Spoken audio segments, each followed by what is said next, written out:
Hello there. So in this video, I'm going to be going out metal detecting today in this pasture field, and we're going to be using the brand new firmware 4.0 for the XP DEUS II. We're going to be taking a look at two of the presets, which is presets 1 and 2, which are both morphing presets. So if you want to know why morphing is going to benefit you when you go out metal detecting, this is the video for you.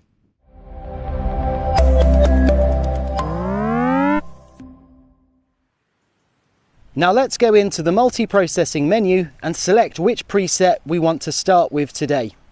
So push the menu button and just scroll down until you see multi-proc, which is of course the multi-processing menu. As standard, it's set to off, which means you aren't using any of the multi-processing features at all.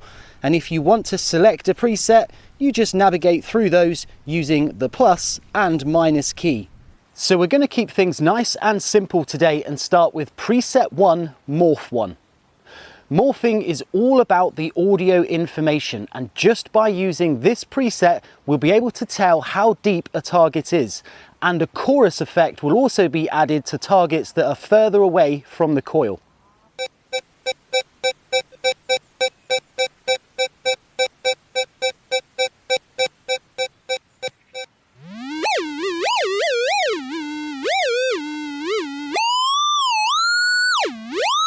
So as you can hear, with our pinpointer connected, makes finding targets a lot easier.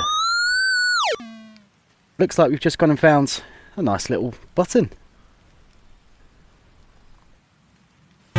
Okay, so we've got a really deep ferrous tone here, but have a listen to how it changes when I lift off of the target.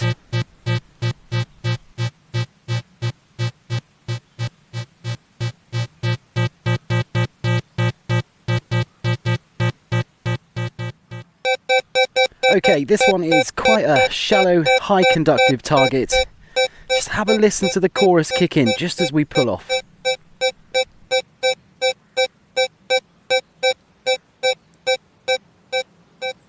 There we go, we can see the target there, just in the side.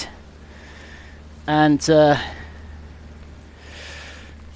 a huge copper alloy plate off of something, but it was relatively close to the ground.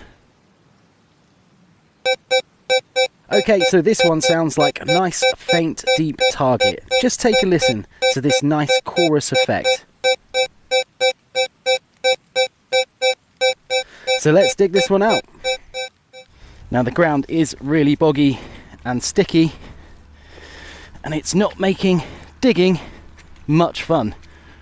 But we know it's a deep target, so we do have to dig quite deep. Wow, the information that it provided us, what's that? It's just a bottle top or something like that. It's definitely aluminium, but it was right in the bottom of that hole. So that was a very brief look at preset number 1. But now let's go and do some metal detecting with preset number 2, which is set up slightly differently. This is because preset number 2 also mixes two different audio types together, and as those audio types meet and blend, that's when you get the morphing effect. Okay, so we have got a super high conductor here. Sounds like quite a shallow target.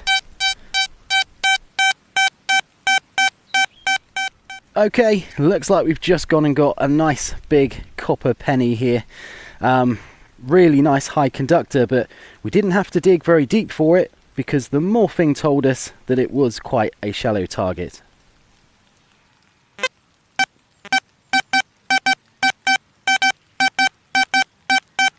So preset 2 will provide you with a rich polyphonic sound when the targets are close to the coil, which will be a really useful tool if you want to avoid digging modern targets near to the surface, just like this shotgun cartridge.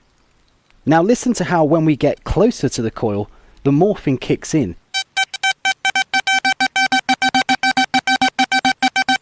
It's a simple yet effective depth gauge. Okay, so it sounds like we've got another high conductive deep target, but It's only picking up one of the channels, so if we want to introduce channel 2, let's just go in and increase it up to 50 and try that.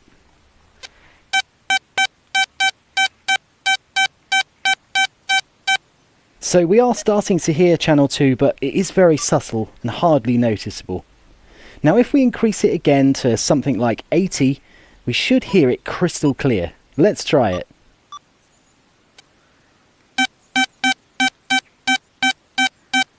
Yep, so that tells us it is a very deep target, and we could just leave it at 30 and dig a nice deep hole.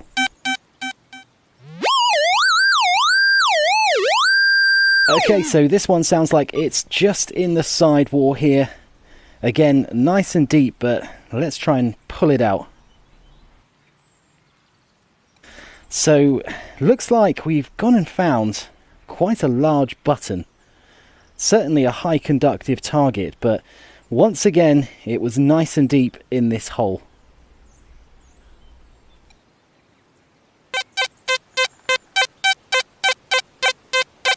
Okay, I think this is quite a deep target. So in order for us to get the morphing effect, we're just going to have to increase it to 50 and see what happens.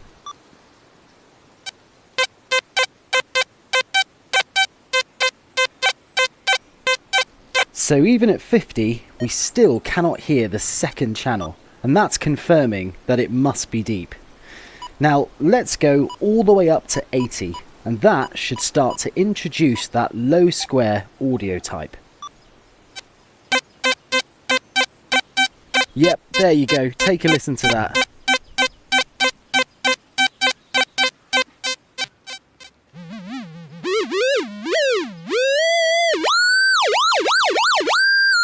So this one is saying it's right in the bottom of this hole, so let's see if we can find it.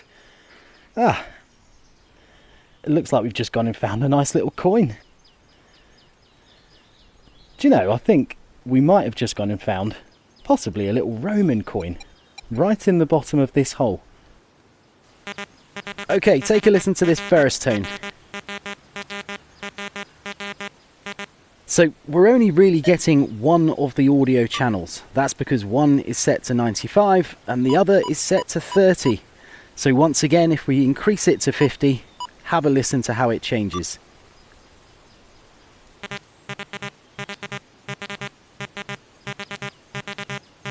Yep, you can start to hear it being introduced, but I think if we were to go up to 80 again, you would hear that second channel kicking in, and that's going to blend both of the audio types together.